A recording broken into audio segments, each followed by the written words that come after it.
So, Hello, everybody. We're here with language hello. learning.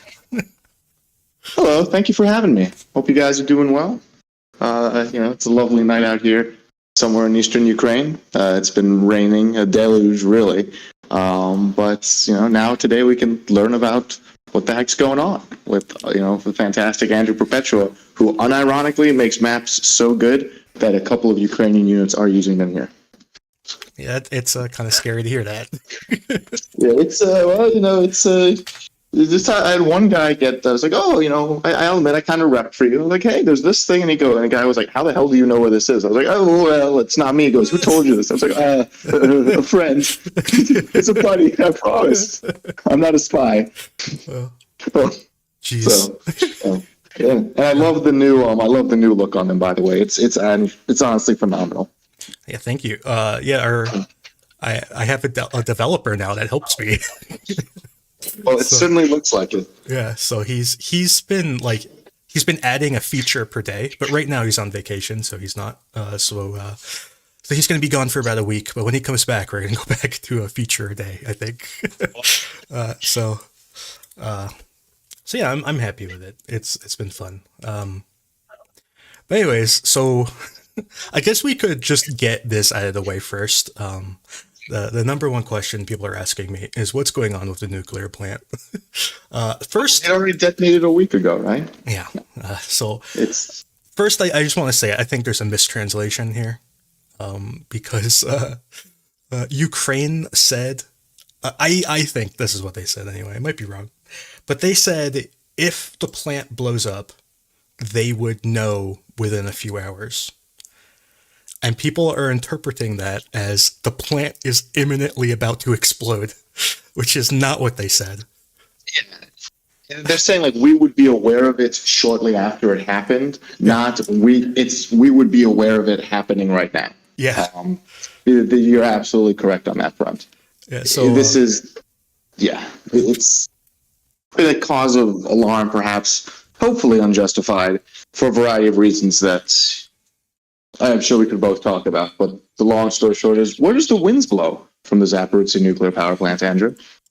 I mean, it depends on the day, obviously. I think typically it blows north, like northwest, maybe. I believe typically, although obviously it can blow in any direction.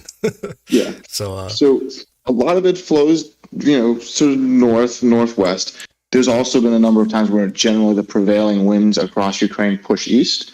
Now, my whole sentiment on why it would be a foolish idea to conduct a widespread amount of nuclear terrorism for no strategic value is what happens to be just east of Aner Hodar?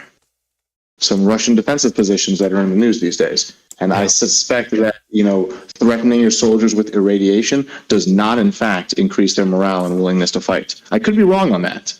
But, I don't see the juice being worth the squeeze here for the Russians. All jokes aside, it doesn't. There was something that made sense in a twisted way about losing the dam at Kherson, at Novokakhovka, and then there is competing hypotheses on how and when exactly that failed and for what reason. But detonating the last plant, or specifically the cooling ponds, is what Ukraine has claimed, so not the reactors themselves, doesn't really benefit anyone in any major sense that I can think of.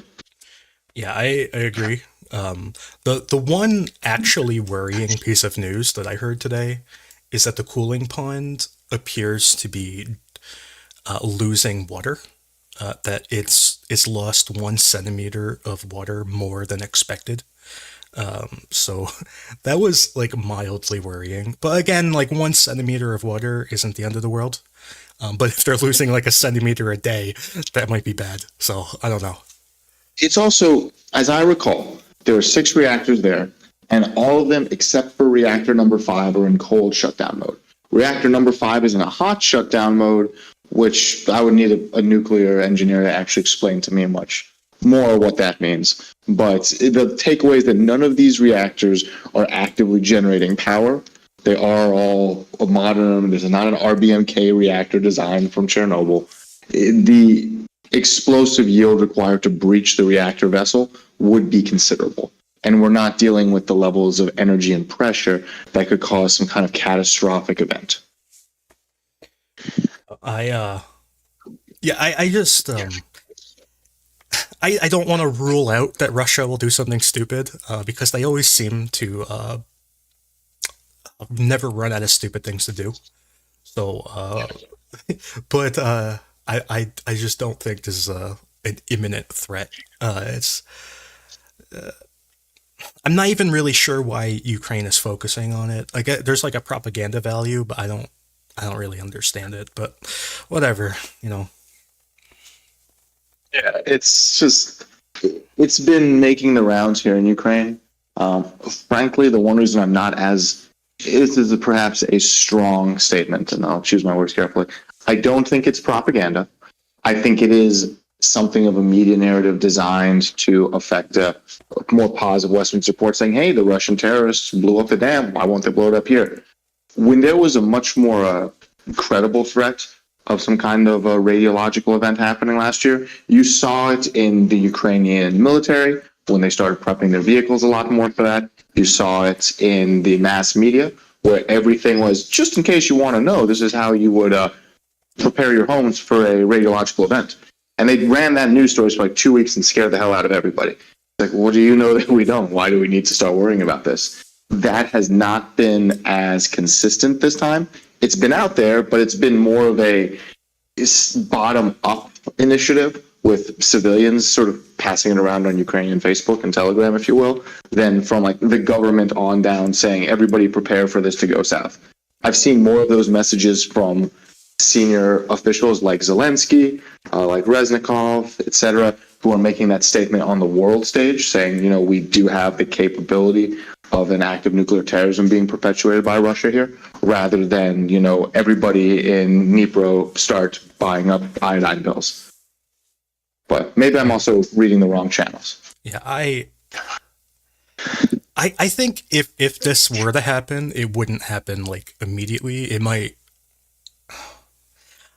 I think this would be the sort of event that would happen as Russia retreats. So, and they're not at the point of retreating now. Maybe in a few months, you know, maybe in a year, or I don't know. Like, obviously, I don't know how this offensive is going to go, but like, at that point, maybe. But I don't think there's going to, like, why, like right now, like, what motivation would they possibly have? Like, their defenses are holding up at least decently enough, and they're under no immediate threat. So I don't know why they would do it. Maybe if like Ukraine, you know, stacked up like a whole bunch of brigades in Nikopol and were threatening to drive across the reservoir, maybe then. Like that's a common misconception, and like it's all dry. There's still a fairly reasonable sized river in the middle of that reservoir. Nobody's getting through that anytime soon without a bunch of trickery that I'm not aware of. Yeah, I mean, I'm sure if you really wanted to, you could do it. You could set up pontoon bridges, etc. Yeah. But you have to believe in yourself. Maybe in that scenario, they could blow up, you know, the nuclear plant. Even that doesn't really make sense, but that's at least like they would be responding to a threat, as opposed to just blowing it up just for the lulz, I guess, just for fun. Yeah, you know what? Let's just go for it, buddy. Yeah, so it'd be great. Somewhat in the same vein. I mean, I know we haven't talked about this in a while, but I'm just curious if you still have opinions on this. But what do you think of like the disease epidemic that as a result of the dam collapse? Like, I'm not really sure exactly what's happened. I know there's been some cases. Yeah, this has been an issue in Ukraine even before the war. Cholera epidemics in Odessa, in Kherson to a limited extent, in Mariupol, Berdyansk have happened even before the war. Was not common, but it wasn't rare over the last 20 years. Cholera especially spreads with untreated water systems that are just stagnant. We've seen that in Mariupol. There was a fairly widespread cholera epidemic there, unfortunately. we're seeing it in Kherson. There's already been people who have gotten sick from it. There's already been tests run. Right now, luckily, it doesn't appear to be reaching some kind of epidemic proportion. The concern I had, because I'm a neurotic of sort, is that people who had cholera would leave the Kherson Mykolaiv area, go somewhere else, defecate in an untreated water system and spread it. That doesn't seem to have been the case. It seems that it has been relatively contained. There has been a lot of resources moved down there in order to treat it. I don't know what the vaccination rate is. I believe there is some vaccination for cholera, although I could be completely off base on that. It's been a long day. However, the Kherson government and the Mykolaiv regional government have taken steps to minimize the spread, at least in the larger urban areas. In the smaller villages, it's going to continue to be an issue, especially the ones that have an elderly population that can't move or be contacted as easily. And that's just the sad reality of it. But it is also apparently really almost apocalyptic on the left bank or the south side of the river near the Russian positions. I've heard a lot of stories and read a lot about what is essentially a cholera epidemic sweeping through the ranks. And frankly, having seen and used the trench for relief out here, I can understand how having cholera would just rip through an army in that sort of circumstance, especially because people are not adequately segregating their water from wastewater and whatnot. The condition of food camps or field camps for food at field kitchens is not grand, and on the Russian side is far worse by all accounts. I don't know if that answers your question, or if I'm just monologuing now. Yeah, it's been a while. I've heard about the Russian situation. I don't know if it's fully true. I mean, it's the sort of thing that people talk about, but there's no solid evidence of it. I mean, I wouldn't be shocked if it's happening. There's just not the real numbers to point to. I don't think it's happening to any. I think you're absolutely right. I know it's happening, at least in some cases. I think you're seeing it more on individual units, maybe a max, a company level, like 100 guys. You're not seeing like entire brigades getting sick with cholera, because the Russians do recognize what's going on, and they'll try and pull people away. But you can have, a squad here, a squad there that just kind of all get sick and they have to leave. That's not entirely uncommon, even without cholera. A bunch of guys living in less than sanitary conditions with poor access to medication and medical supervision, they're going to get sick, especially now when it's been incredibly hot and humid. It's been a disease vector for a lot of things. It's pretty crappy conditions if you get sick, and so morale plummets low. Oh. Okay, so just kind of sticking to this Kherson area, because there's not terribly a lot of news here, but there is some. So today, Russia bombed the Ukrainian position under the Antonovsky Bridge within Iskander, and they declared victory after that. And then a few hours ago, kind of amusingly, they posted kind of an under the radar type thing where they basically said the Iskander failed. They apparently they claim that they hit the bridge and part of the concrete structure collapsed, but it did not collapse in the way that they were hoping for, and the Ukrainians are still in this position. And they also say that Ukraine reinforced the position with more men after the Iskander strike. So by Russia's own admission, the Iskander strike was a total failure. Now, obviously, we don't know what the casualties were or the exact consequences of this Iskander strike, but Russia is basically saying that the strike failed. Which is interesting. Have you talked about sort of the geography of that area and why we were so focused on quite literally this bridgehead over the past week or so? We talked about it a little bit in the last stream on Tuesday. We kind of go in on the little 3D view. We see Now, the height here is magnified by 300%, so it's exaggerated, but it does make it easier to see, so that's nice. But yeah, the Iskander, it hit somewhere like right here, I believe. So That makes sense. It does show an interesting thing. I mean, it's unfortunate because you ended up with something of a positional battle, which Russia does have a lot of things nominally to deal with. But here I was surprised that they tried a lot of stuff. And oh,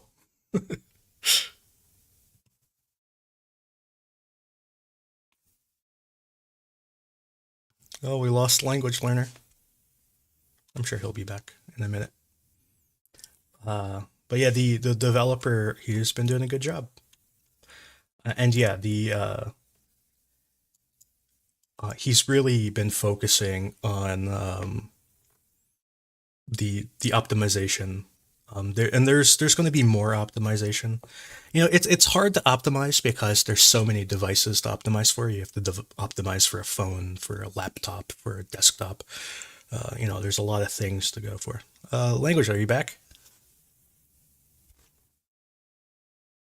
No. Okay.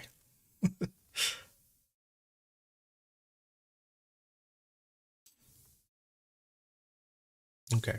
So, anyways, the Ukraine apparently has a fortifications in this position underneath the bridge. They're using the bridge as cover. It's a giant piece of concrete, and apparently this concrete has collapsed. The good part of concrete collapsing is that typically it can only collapse one time. So if it collapses and you can then use that pile of rubble as cover, it's unlikely to continue collapsing. So, are you back? yeah, I'm back. Sorry about that. No Um, problem. Poor connection. But yeah, I think I caught the end of it was that at some point you hit a level of diminishing returns. You can only rubbleize rubble so much. Yeah, they've tried hitting this with airplanes. They all the bombs missed from the airplanes. It's kind of funny. There's like they're like trying to hit this bridge, and they're just like all landing in the river. Oh man, their bombers really are like dog shit. So, but anyways, they decided, you know, all of our planes missed. Our pilots are garbage. Let's fire an Iskander at it. Now, I want to remind everybody that Russia can produce about 6 of these missiles per month. So this is 1/6 of their monthly allotment, and it failed. Uh, so there they go.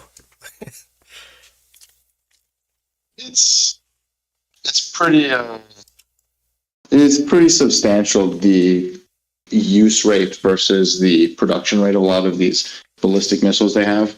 Um, I mean, we saw that they used an Iskander in Kramatorsk a couple days ago, but they can't just fire them willy nilly as No. much. They have had to slow down, or else they start to lose even more than they have. I can't. I know the Ukrainians claim the number of Iskanders to be what, like 100 or 200 or something now. I don't know what the number's at these days, but I have to imagine it's not enough that they can throw it at everything that moves. Well, there's multiple types of Iskander. So there's the ballistic missile Iskander, and then there's the cruise missile Iskander. So so there's different numbers of each one. I don't remember the exact numbers, but I know the cruise missile one is, I believe, the superior missile. It has better accuracy, and you know, I think that's what they used here was the cruise missile version. I believe. So, good luck next time, I guess. Yeah. So uh, anyway, so people are asking about the Dachi here. From what I understand, Ukraine controls the entire Dachi. Um, they also appear to control this kind of like boat area because there's videos of Russia shelling them, and they also control this area here, and Russia has been shooting TOS one at them here. So they from my understand, Ukraine basically controls all of this settled area on these islands. I can't remember the name of all the islands, but there's like four islands here, and they seem to be on all four. Now, whether they 100% control them, that's unlikely. We have to keep in mind the number of troops being used are not very. It's not a big number. So, like the total guys here might be like 100 guys in all of these locations. The issue is that Russia has even fewer than that. So there was a video today. I'm not exactly sure where this video was, but it basically depicted, and I'm definitely not showing it because I'll get banned from YouTube, but it showed three Russians on a boat, and they pulled into a location that doesn't look much different than here. I'm not saying it was here, but it looks like this. There's lots of places that look like this, but I'm just going to use this as an example. So they kind of drove their boat in, and I think they were trying to pick up a wounded guy, or he might have been dead. Anyway, they're trying to pick up this guy in their little boat. They go out to get him. They get hit by something. I think it was like a mortar or something. They freak out. They jump in the boat, try to turn the engine on. The engine won't turn on. They get hit by another grenade. I'm pretty sure it was a 40 millimeter. They jump out of the boat. They try to go under this like pier thing, and three Ukrainians pop out of the woods and just take them all out. So that's the sort of fighting going on here. Ukraine is kind of having their way with the Russians. The Russians are not doing so good. It's so I actually have talked to a couple people who have been down in the Kherson area, or in and around stuff. The issue currently, as I understand it, is that while the Russians, if anybody crossing the river right now or trying to go on the river, unless you're doing spooky boy stuff that I would never know about, the presence of thermals and snipers actually has made things rather difficult for people, because you have at least when there was a lot more water down there, you had this sort of flat plain with not a lot of cover. And a couple people with thermal sights, I mean, there's ways to disguise things, I'm sure, but you're still basically crossing an open, flat field with not a lot of, or with a rather substantial difference, I should say, in, thermal contrast. And that was leading to issues. But it was also something that the folks down in Kherson, or at least one group, so, again, to take it as a huge grain of salt, it could just be a single data point, was basically saying it was like people going out onto the river was like shooting ducks and, or shooting fish in a barrel, because you're not just sprinting across it. And as soon as you leave where all those, swampy mangrove island area is, it's just open water for a decent bit. I don't know how drones and everything factor into that, but it's an interesting point that the Russians thought that they might be able to exploit it, and then found just due to the topography they couldn't. Yeah. Yeah, it's just it's a situation where any advantage one side can get, the other side can get it just as easily. So it just comes down to, I guess, skill and how many resources you're willing to expend. So, but yeah, the area on the northern part of these islands is more easily controlled by Ukraine, just because they can pile up artillery and just shell all of these areas until the Russians leave, and then dump some infantry in there. But the other, going inland is a totally different story. So, but anyways, that's kind of the news in this whole southern region. I really don't have any other news from the Kherson area. Now there's another piece of news today that led from a mistranslation, I guess. I'm gonna go to the English version of this map so it's easier. What is the name of this town? Ochura Tuvati? Ochura Tuvati? Anyway, this town here, Ukraine said today that they were attacking on a vector in the direction of Malatakmaka to this town. So basically, they're saying they're attacking south out of Malatakmaka, Which we all knew that already. Like it's not breaking news that they're attacking south. They've been attacking south for a month. Okay, so but people for some reason uh, read this statement as Ukraine is attacking this town, which is not true. Not true. I'm sorry. They're just attacking in the direction of the town, which is another way of saying due south.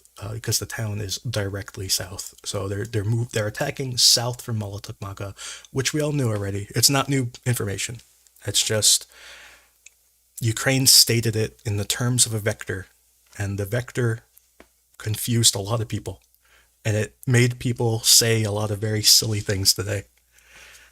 And you have to realize that, this is me puffing up a little bit, but to be perfectly blunt, there are people here in Ukraine who, frankly, should know better, who do not have the access to up-to-date information the way you do. So for what you sometimes it's like, oh, of course, I've 30 people and 12, drones telling me that, they started this attack precisely at, 1427, last Tuesday. Some guys here are like, I hear my buddy's attacking that town today. And it's, the town got taken a week ago. So the information lag is real. And you're very good at this. You're frankly outstanding at this, but oftentimes people online, as I'm sure you've seen, are not quite as tied into information and the reality of all these small towns named Avdiivka or whatever as you are. That's fair, I guess. But anyways, so I just want to clear this up. Ukraine is just attacking south, and we knew that.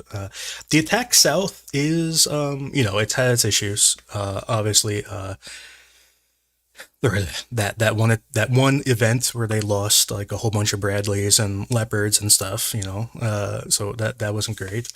So that was part of this attacking south, but they've also made progress in that they are getting very close to Robatna, and they are within like a farm field and a half of reaching the actual settlement itself. Now, the last farm field may, it could end up being the most difficult to cross. I don't know, but they are close to the town. They have made significant progress. They've moved many kilometers, I think like 4 or 5, and they have like less than 1 to go. So in that sense, they have had success in the sense that they've taken a lot of casualties.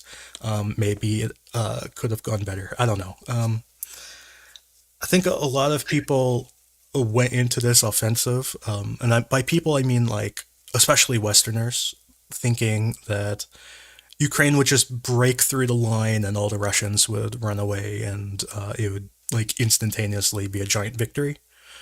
And that's not in the cards. Like that's not going to happen. I mean, I guess it could happen eventually. But not now. And it's been a real subject of contention. I'm sure you've heard it from officers. I have talked with people here who basically said this was somewhere else than the Southern. Say, hey, this is going. If we get as far as X town, that's a victory. People need to understand we're taking things back in a very hard area. We're not going to be in Melitopol in a week. It'd be great if we were, but everybody on your CNN was making it sound like we would go through.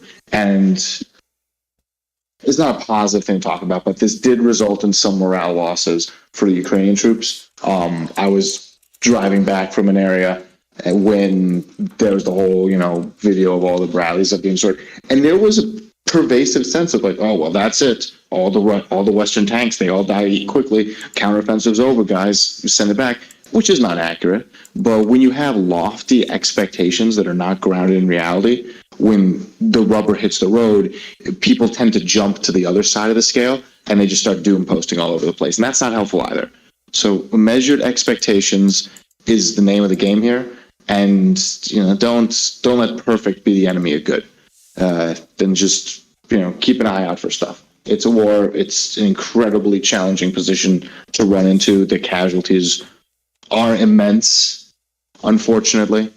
But that's what attacking a massive, year-long entrenched position will do to you, especially when the Russians have adapted new tactics such as the proliferation of FPV drones and loitering munitions, it's a very hard push. This is not Kharkiv. Every offensive will not be like Kharkiv, and we should not expect it to be so. Yeah, Kharkiv was a success because of basically Kherson.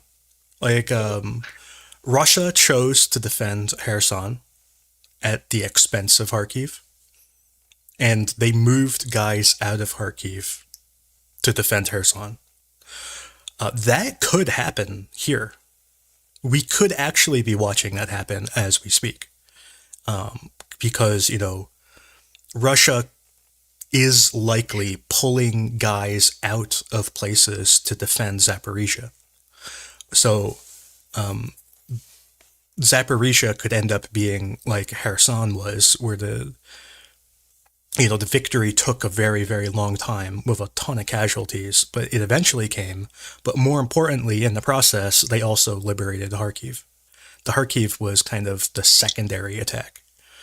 We haven't seen a secondary attack from Ukraine yet, and we don't know if it will come, because just frankly, there may never be a secondary attack.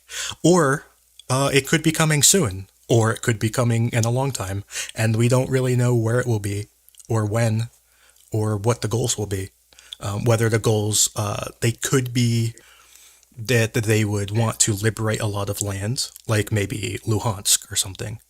Or the goal could be to force Russia to spread their forces out more, by just threatening them somewhere else to make them pull out of Zaporizhia. We don't know what the goals will be exactly, or what the outcome will be.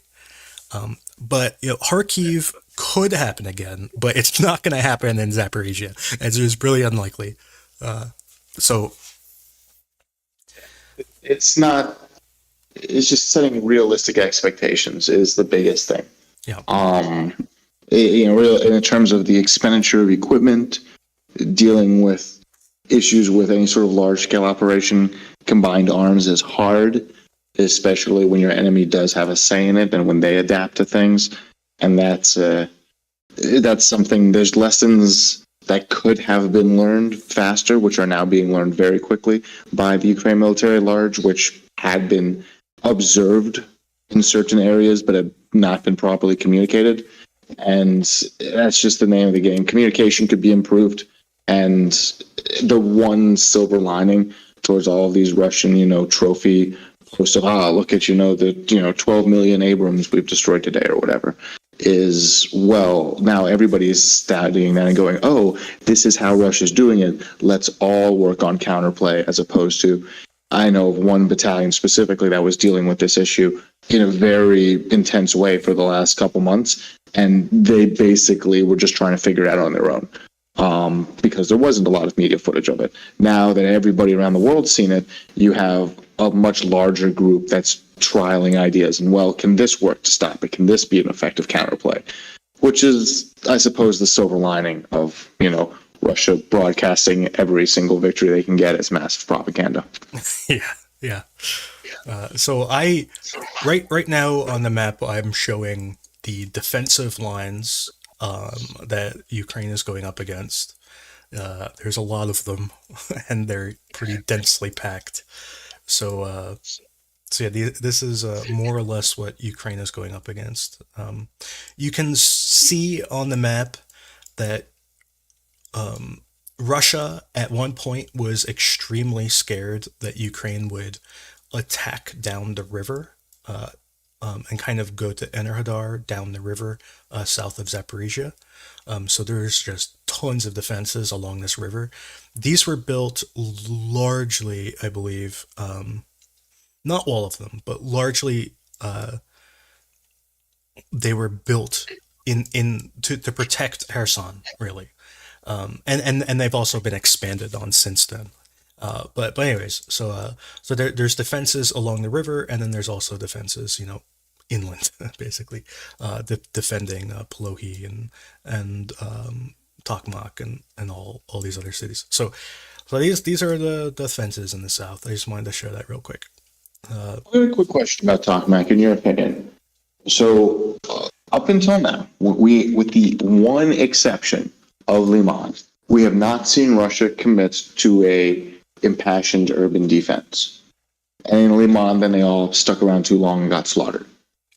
If, and hopefully when, we see Ukraine pushing down to the point where they can menace Tokmak or any of the other, major urban areas en route to Melitopol, would you expect Russian forces to put up an impassioned defense there? Or if they start to get their supply lines threatened and menaced with artillery, they pull out, having learned lessons from Liman and also the fact that, frankly, Russians do practice their retreats quite a bit. I think they will defend Tokmak, like not to the end necessarily, not necessarily like not like Bakhmut, but I think they will defend Tokmak. I don't think they're just gonna withdraw from it, because I think the biggest issue with Tokmak is not Melitopol, it's that they could go to Berdyansk, and that you could see, like on the map, there's not necessarily many defenses to Berdyansk. Obviously, if Ukraine gets this close, they'll likely build more defenses along that highway. But I think the bigger threat is Berdyansk and not Melitopol. So for that reason, I think they would defend Tokmak, and I think they would probably defend it in the direction of Berdyansk. That's kind of how I see it. Berdyansk is just super important. You can't lose Berdyansk. I think if Russia loses Berdyansk, it's checkmate. It's basically game over. Because at that point, they would no longer be able to really control Crimea.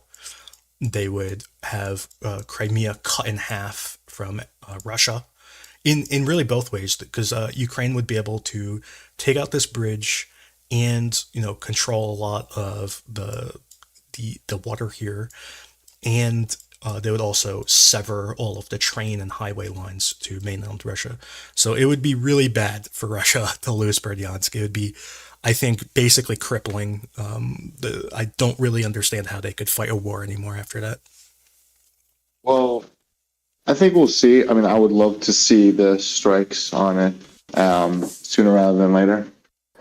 Okay, and sorry, but just having the menacing of Russian positions anywhere close to, Crimea, or more specifically their logistic routes along that southern coast, near the Sea of Azov, people really undersell how crippling that would be. Even if you just get down to Berdyansk and Russia sets up their super, air defense, nothing can ever hit the, Kerch Strait Bridge, everything's fine, right? You still just lost your ground pipeline of supplies. And what are the guys in Kherson going to do at that point? What are the guys around Enerhodar going to do at that point? A lot of people, in the absence of supplies, the Russians don't stick around and fight. They have learned their lesson. They don't want to get surrounded. And just being able to menace the supply lines enough to prevent a consistent movement of supplies, it would have such a massive impact on everything west of wherever you're cutting that line, that everybody's so focused on, we get troops all the way down there and then we put a flag in the ground and that's it. It's like, well, you can still do a lot of damage long before you've ever reached that point. Artillery menacing, you can reach out and touch somebody 12, 15 kilometers away. You can make it a lot more of a pain in the ass to start driving things around. Yeah, it's and really, what's the range here? Like 40 kilometers. So I'm gonna draw a little 40-kilometer circle around like this highway next to Berdyansk. So let's just say if Ukraine can get in this circle, they would be able to harass the highway with just standard tube artillery. You won't need missiles anymore. This is just artillery range at that point. So obviously they have a long way to go. I'm not saying this will happen tomorrow, but if they get within this range, Russia's in a lot of trouble. That's bad. Well, we will have to see. Hopefully, but I know there continues to be talk. Some guys were mentioning today, I guess America's discussing or bringing up the topic again of longer range, ATACMS or other such, devices that could stand. And maybe we'll see those hero missiles you're always talking about. But that requires That requires Israel. We're never gonna get those. Yeah. Yeah. Well, we can cross our fingers. It would be interesting to see because the lack of long range strikes capability in a massed format has been an issue, in an accurate massed format, because you have helicopters that will do their little pitch up and MLRS into the sky thing. You have MLRS supplies. There's a HIMARS, actually that, fires off not super far from the place I've been at, and you can but there's not a lot of them. And unfortunately, there's not 20 HIMARS all parked down the street from every base firing rockets off towards where they need to go. And so you have to pick and choose, which means then the Russians do have the ability to repair. They have the ability to choose a different route. They get a little bit more time. If instead you have a larger quantity of things, and the fact that, whenever we drive down this road, if it's a sizable enough convoy, we can get hit, that starts to force them to take longer routes, to take deviations, to take other sort of maneuvers, which slows down the transfer of logistical supplies, which then in turn impacts the front line. Or at least that's, a theory on it. The lack of long-range fires. I mean, they've even been using the peons a little bit more, possibly also because they're getting more ammo from the States now. Ammo. We have American ammo now. Yeah, well, it's fun. They're loud. They're really loud, actually. But they've been using those more. I don't think that's breaking OPSEC. I'm sure the Russians notice it too. But they're using those more because it's something that can reach out and touch you from 30 plus kilometers away.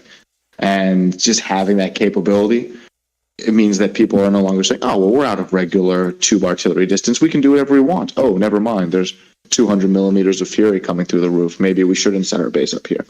Because drones can, do a lot, but they need to have something that can actually deliver the blow after they found out where the enemy position is. Because the drone itself isn't always doing that to, say, a reinforced structure. Yeah.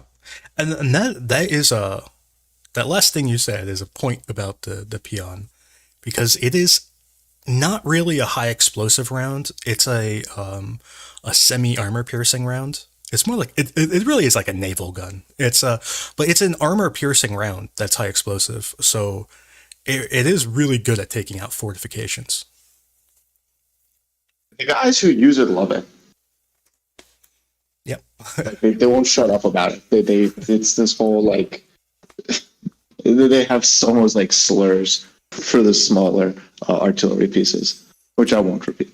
But it's actually kind of comical. They basically say everything else is a in sort of slurs weapon, and this is the man's weapon. It's all right, buddy. And the other guys are well, you only shoot a round off every X minutes, and we're doing it all day. And they're that's not important. We have a bigger gun. Yeah. So it's cute. I'm on team big gun. I honestly, man, I'm just saying, there was nuclear artillery shells made. We're already giving artillery shells to them, and I'm not saying use them, but just a little bit of counterplay and nuclear brinksmanship is a great thing. Just say, hey, you can nuke us, but we'll turn Belgorod into a crater. So maybe knock it off. It's you don't need a lot. You just need one. You just need one, and then you just need to threaten it. That's what Russia does. We should be allowed to do that too. And why not? For legal purposes, that's a joke. Okay, so I was just gonna cover some news down here because there's not a lot really. Ukraine is attacking west from Piatykhatky. Did I say it right? Anyway, I tried. Piatykhatky. They're trying to attack west. It's not going so good from what I can tell. There's no satellite imagery. There might be satellite imagery later today. It's processing right now. It's probably too cloudy though, but all we can see is Crimea at the moment. Anyways, they're attacking south to Rybitny without much news. There are people saying their success, but there's no proof. There's no videos. There's no imagery. There's nothing to go off of.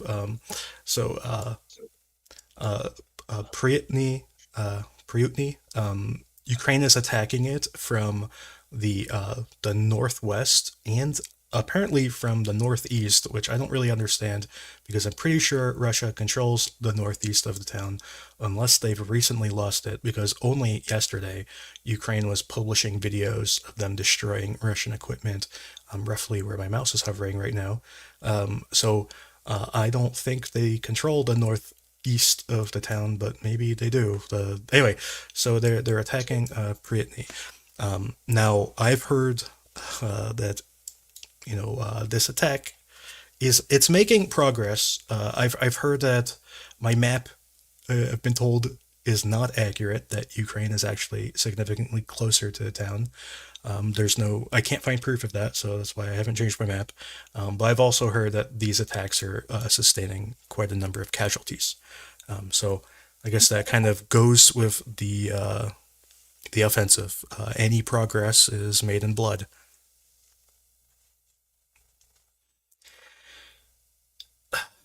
But anyways, the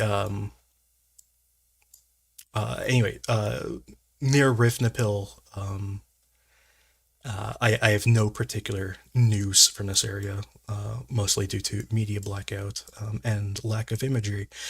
So and the same generally goes for this whole Vuhledar area. There's no particular news, other than there is there's weak evidence that Ukraine is advancing through these farm fields right here.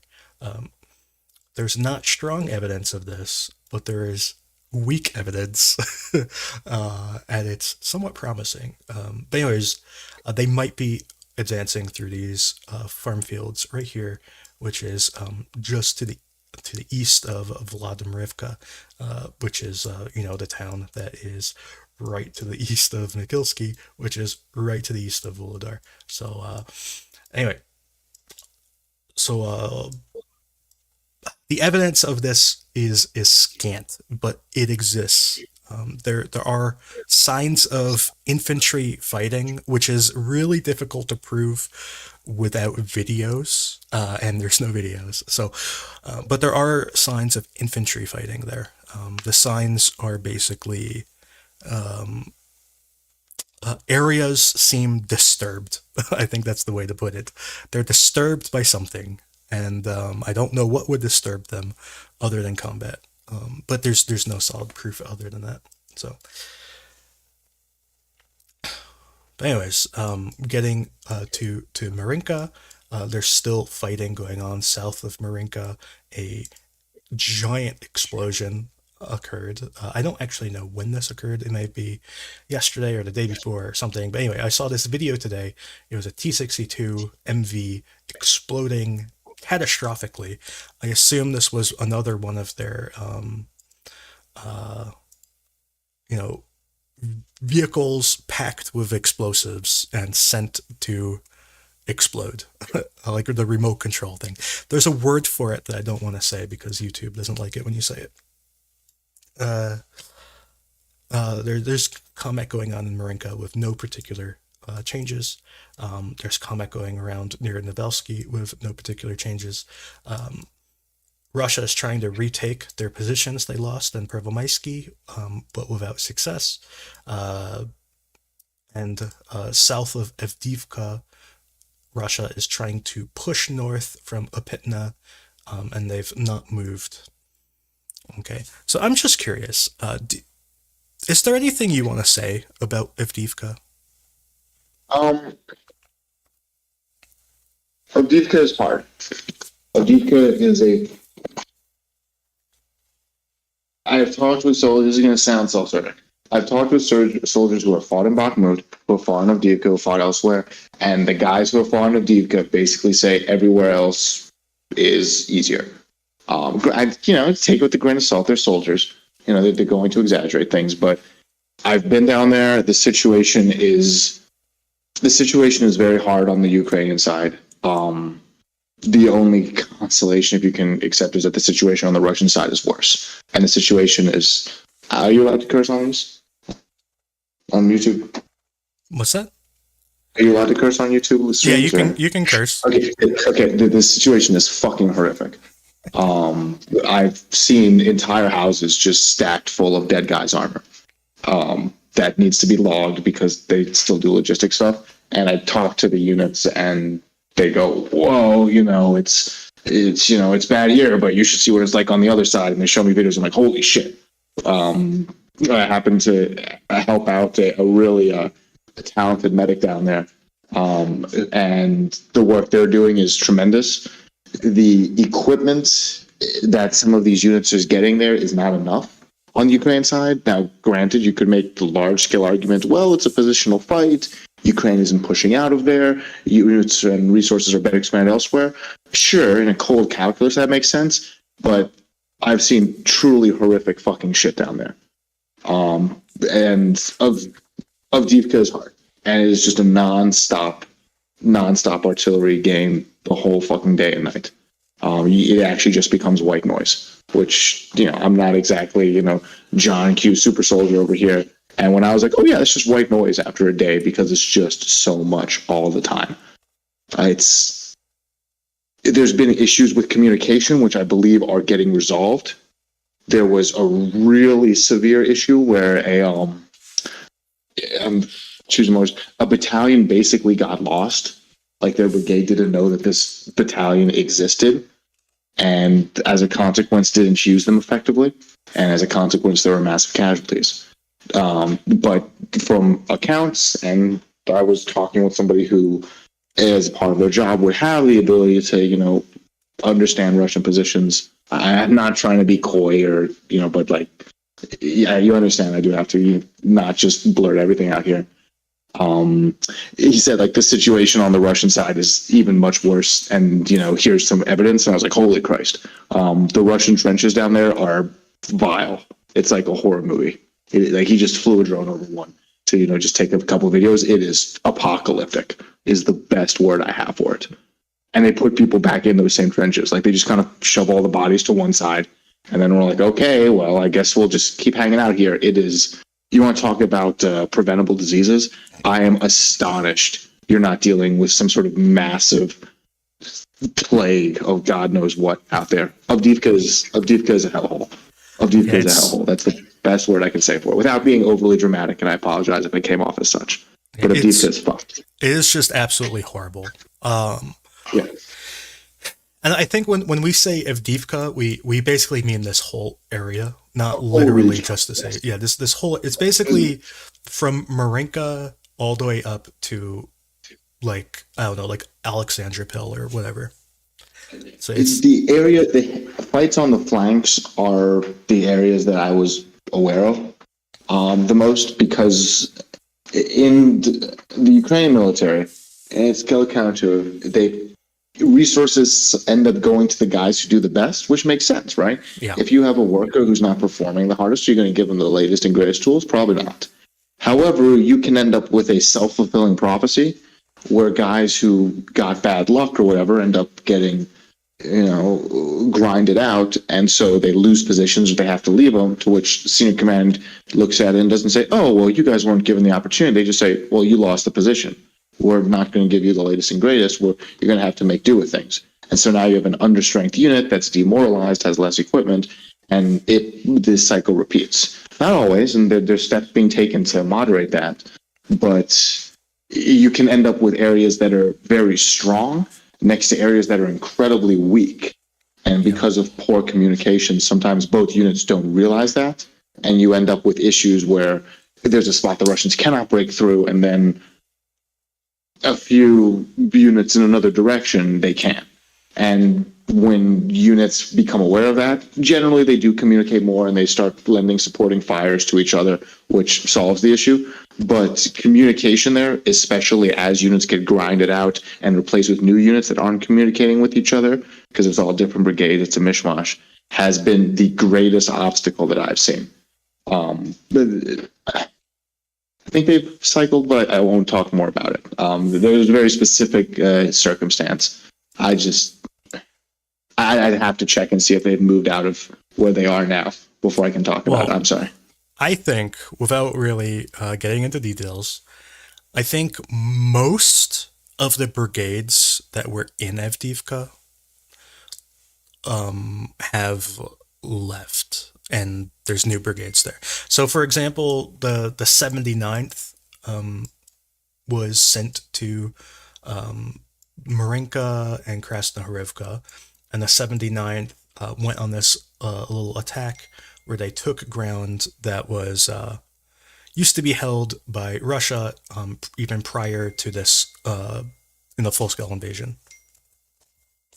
It's huge. People, I actually have heard people talk about that all the way up towards Kharkiv. It's not like in scrapes. People aren't like, well, the specific region has yielded a tactical advantage. They're like, yeah, we're taking back areas. We'll be in Donetsk City by next week. Okay, probably not. But it's the thought that counts. It's Yeah. Morale is a huge thing, and there's actually a question in the chat from CK about how valuable is combat experience versus being a green unit. People learn via survival here very quickly. Sometimes. However, morale, I would say, is one of those non-quantifiable quantities that's hugely important. When people thought that everything just got wiped out and the Southern Offensive was canceled, rip, go home, war's over, guys, morale suffered and people fought less hard. I've seen it in our trainings. We mostly do trainings for combat, only exclusively combat medicine. Guys who just think that, oh, I'm in a trench and if I get shot, I'm going to die, don't fight as well. The guys who go, now I know I'm not going to die or I'm less likely to because I have this training, their assaults go better. And that's a very small microcosm, but it is a worthwhile example.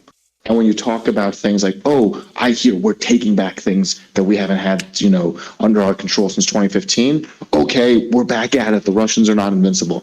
It's this sort of highs and lows, and you have to moderate them. Because getting back to if you are riding too much on the highs to the level of, frankly, copium, then you can get into other issues where when those fail to be realized or your expectations are not met, then you drift right back into depression. And I've seen it's darkly humorous, but I've seen, at least one group where it's like they're either ecstatic or depressed.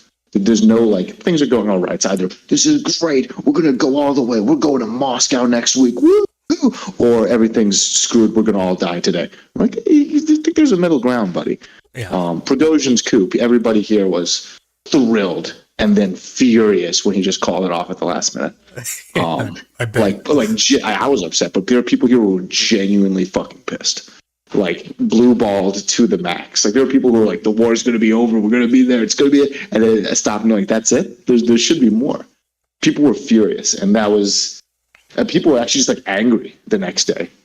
Was what I saw. People were like, really, they felt betrayed. Like Russia had let them down by not calling. Betrayed by Wagner. Betrayed by Wagner. They're like, what the fuck is this, guys? Like there's even like this little thing about like, well, we fought Wagner and Wagner was better than the guys who have replaced them, and anybody can do what they can. It's like, bro, like you were killing these dudes a couple weeks ago, and like, we don't have to start praising them just yet.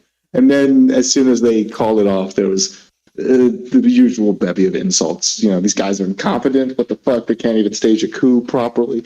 These guys suck. It's just, but people get angry. That's the third emotion. People get angry when things they see are not realized.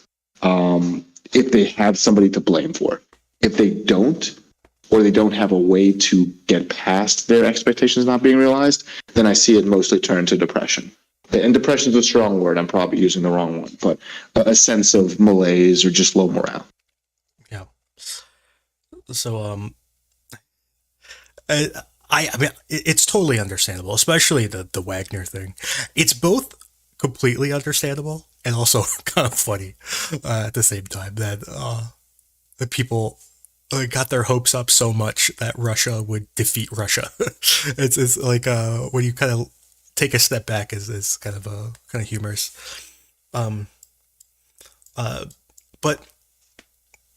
getting back to Avdiivka, Ukraine is advancing out of Avdiivka in like every direction, which is kind of amazing.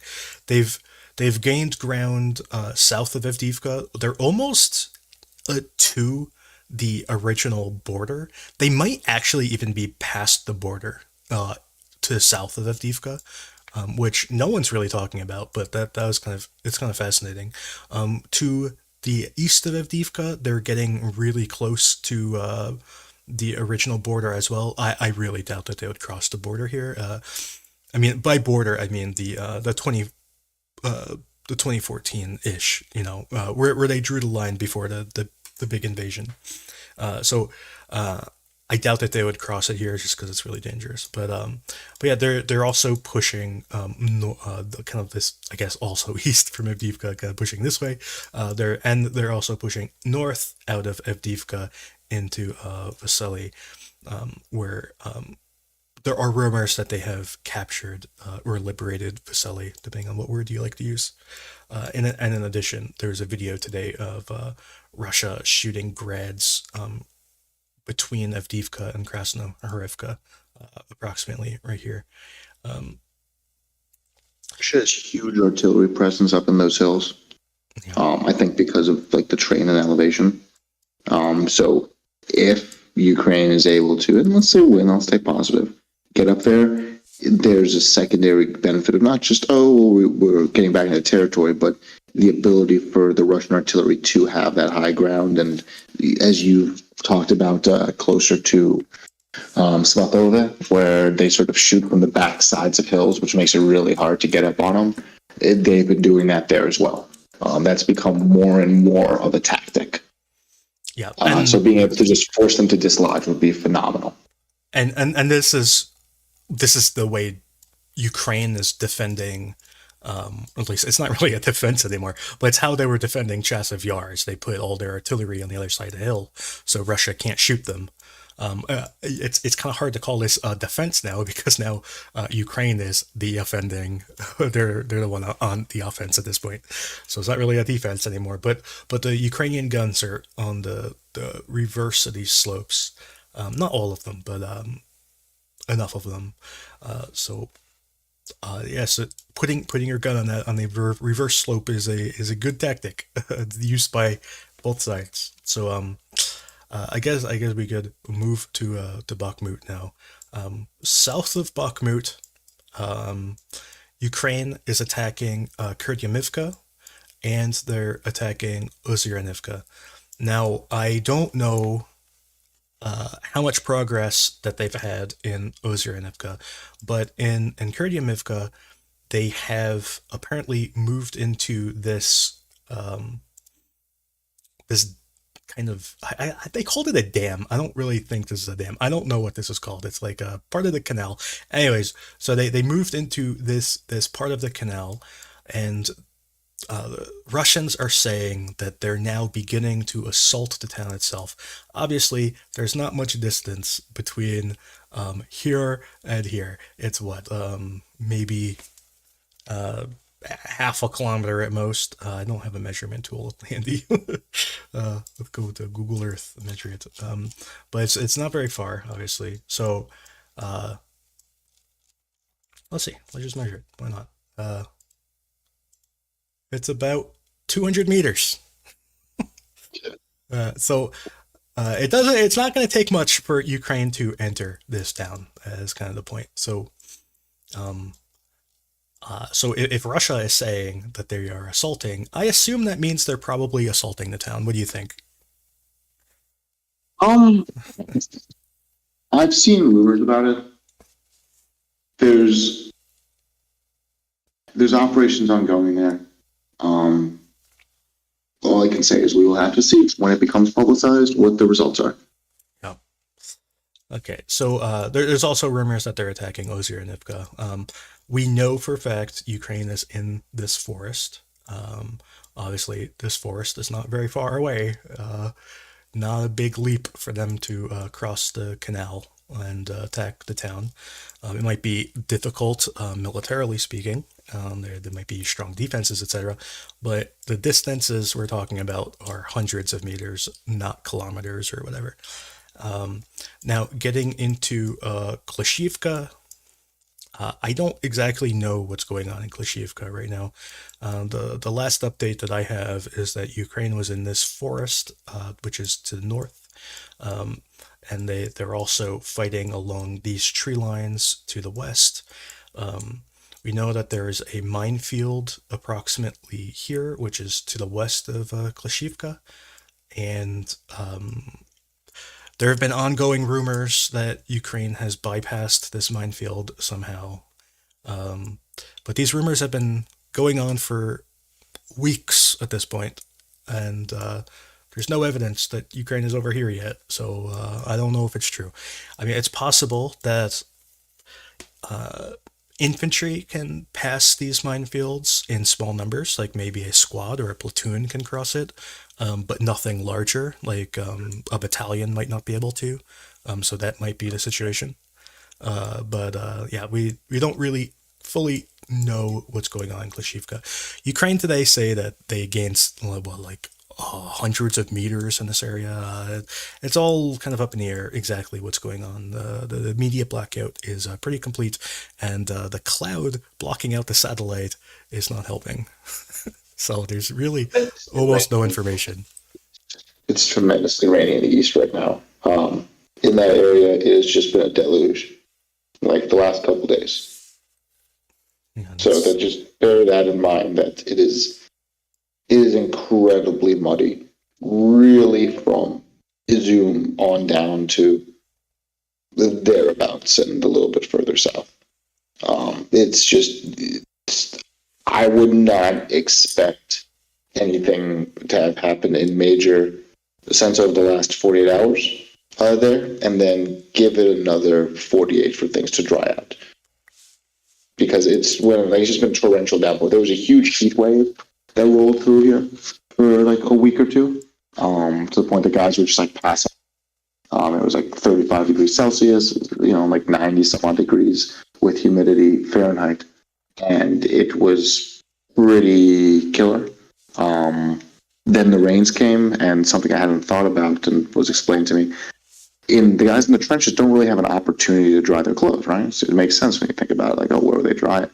So the moment that things get wet, even if the trench isn't full of water and it's not, hellacious that way, it just robs them of all their body heat, it robs them of all their motivation. Like, nobody wants to go assault a trench while they're already soaked. It just doesn't happen. These are humans too. So you have to give people time to dry out, quite literally. That makes sense. Recently, like a few days ago, there were videos of Russians shelling Ukrainian positions that were, to say outskirts of Bakhmut is to put it mildly. It's basically like 200 meters from being inside of Bakhmut. So, but yeah, these forested positions are apparently home to some Ukrainian forces. Now, I don't know if these are permanent positions or temporary positions. I don't know if they're even still there, but they were getting shelled pretty heavily by the Russians. And in addition to that, the Ukrainian General Staff is saying that there is fighting going on in the Kromove Bakhmut area, which obviously this right here is the Kromove Bakhmut area, considering it's adjacent to both of those places. There's also likely fighting going on in this forested area, which is also in the Kromove Bakhmut area. So it could be either of these places that they're talking about when they say this. In addition, there's apparently there's rumors of Ukraine advancing through this forested area, perhaps, and I don't know if that's true, but it's credible rumors in that over time these trees are exploding and ceasing to exist, so that kind of in a sense substantiates the rumors of fighting going on there. The forest is disappearing. So, moving on north, we have no particular news from Berhivka or Yehidna other than Ukraine is apparently attacking in this area. We have no particular news of the Dubovo-Vasilivka or Orichvo-Vasilivka area other than Russia is attacking and Ukraine is attacking. They're kind of moving in opposing directions, obviously, and there is fighting going on, but there's no actual news here. Ukraine said that they made ground near Zalesnyansky, but without any specifics. So we have no idea what that means. And so yeah, and there's also progress near Yakovlivka, where there is some video of Ukraine apparently attacking this area, which is the very northernmost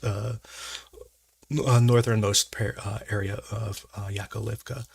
Now, I don't know if this is contested or what happened there, so I'm not really convinced Ukraine has a foothold in the town. I think it is actually held by the Russians, but I'm waiting for more information. So yeah, that's kind of the Bakhmut area in a nutshell. Is we have basically no information to go off of other than rumors. So there's not much to say. There's stuff going on. I know it sounds like a trite, canned, PR response. There are plans, there are operations ongoing, with resources in place. And, just it's a small comfort, but just give it a little time, wait and see. The rain sucked. Things dry out. Maybe you'll see things start moving again. Yeah, We can just kind of leave it at that. this week is going to be a beautiful week. I don't know if you're looking forward to that. But it's going to be a beautiful week.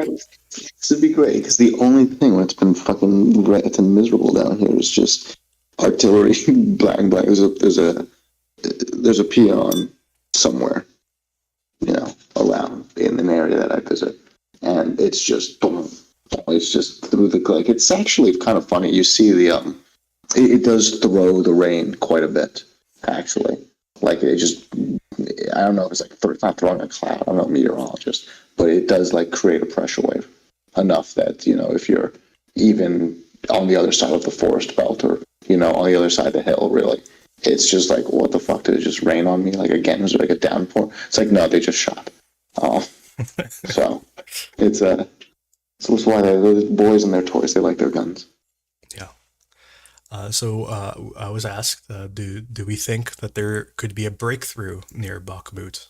Not necessarily in the city, but maybe bypassing the city somehow. I doubt it. It's possible, but I doubt it.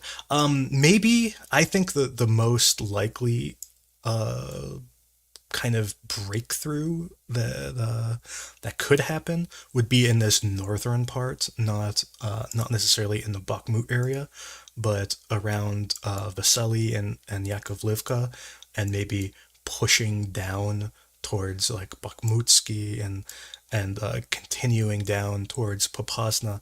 This sort of vector would be a objectively funny place to break through because it would be so bad for Russia if that happened. I don't. Getting to Popasna would be ludicrous. Maybe I'm jumping ahead of the course. I actually have a crazy theory about things, not grounded in anything I'm seeing here. It's nothing secret. I think if we move up a little bit more towards Kreminna, where things are also continuing apace but are quite rough. If, for instance, there was a breakthrough in the Luhansk region that swept along I guess in this case, I'm not going to use the Ukrainian parlance of the left and right bank, the north and east bank of the Seversky Donetsk, and pushed down through Lubizhna, Severodonetsk, etc. I earnestly believe that a lot of the Russian forces near Seversk, all the way down to Popasna, would panic and fall back. Yeah, I thought this would be their main offensive push, but appears to I be. didn't think the offensive push was going to be exactly where everybody thought it was going to be. That honestly kind of took me by surprise. Yeah, I thought. And it might not be. There's other things. There's other resources that remain to be committed. Absolutely. Only maybe a quarter of their resources are committed so far, but Yeah. But I thought that they would move into this oil, Verkno-Kamyanska or whatever it's called, the oil refinery, and then push north into Privilia, and then across into Rubizhna, and then from there you could go anywhere. And also, simultaneously from the oil refinery. You could also push south and kind of go towards Popasna. I thought that this would be the route that go north and south at the same time and force Russia to just defend literally everything at the same time. Because Russia simply doesn't have the resources to defend all these areas. Like they would have to just yank forces out of Zaporizhia. They would have to send like everything up to defend this sort of thing. I thought this would be the main attack, or at least the first push. I thought this would be the first push, and then once Russia was forced to commit the reserves to defend it, I thought that they would attack somewhere else at that point. Or I really thought they were going to cross the Dnipro River at that point, but none of that happened. So, Well, we're gonna see. I will say the heat wave down here has been intense, like debilitating intense. And that's not just me saying, oh, well, it's more like soldiers were passing out in armor, just doing basic drills, intense. Guys, who weren't necessarily in bad shape, guys who had just come from trenches, or like they go 100, 200 meters, and like one dude just passed out, just like dropped. It was like, cool. His group actually lost him, which is kind of funny. He's okay, but they were doing medevac training, and the dude's supposed to be in this field with, it's tall grass, it's the east, and he just sort of like drops, and they're like, where'd he go? And then they're looking, they're like, hey, buddy, you okay? Wow, he's really acting it up. It's like, oh no, this guy passed out. And that was just a week and a half, 2 weeks ago. Now, thankfully, the water or the heat wave is dissipating because of the massive rainfall, but that comes with its own issues. The soil out here, it's a tiny little detail people don't think about. The soil out here is great, right? It's like topsoil back in America. But the moment it rains, it just becomes mud. Yes, we talk about, Rasputitsia and the muddy season, but this isn't mud like you and I are used to back home. This is just, you have a meter, 5 meters of topsoil, essentially. It's ludicrous. And that's why everything grows so well out here. But when you have torrential downpours, it just becomes this viscous mess. And you can't do anything. It's not that, oh, well, it's a little bit of mud and you'll put on some boots. Like, you cannot do anything in it. And, it's not quite the rainy season, the muddy season now. It's the middle of summer. But when you have a torrential downpour, good luck trying to get through it. Even if you were motivated and whatnot, like, yeah, you can send a small team to go do cool guy stuff. But you're not assaulting a trench. Or if you do, it's not going to go well.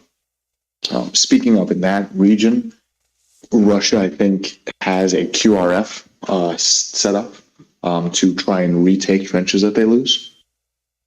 Because there's been some communications about that. You can draw from that what you will, but I think they recognize that a breakthrough in this region on some of these trench lines in the vicinity somewhere between Seversk down to Bakhmut would be catastrophic. And so they make a huge effort when Ukraine takes a trench line to throw. I cannot prove it's the same force. I suspect it's multiple companies from the same force. That as when they lose a position, they throw a huge amount back into it. I was talking to someone in passing, and they mentioned that, and then another group mentioned that in passing. I was like, that's intriguing.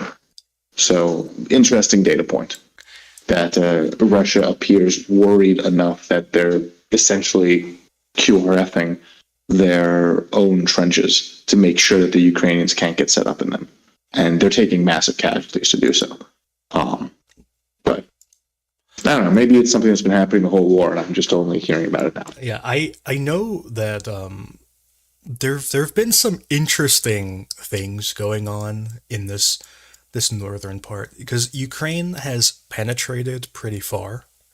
Now, I have it marked on my map that Ukraine controls this area. I'm not 100% sure they control it, but I am pretty sure that Russia does not control it because it's just getting shredded by artillery, just demolished. Like this like little like peninsula here, this little appendage is just getting shelled to nothing.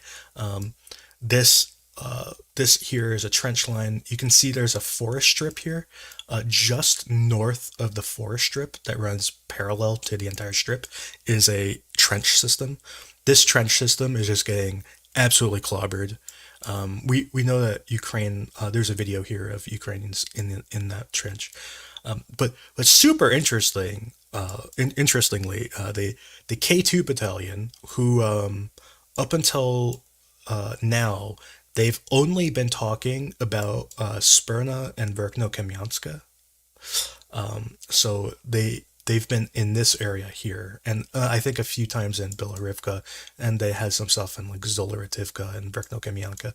So anyway, they're in this area, but now they're publishing videos of Rozdolivka, which is interesting.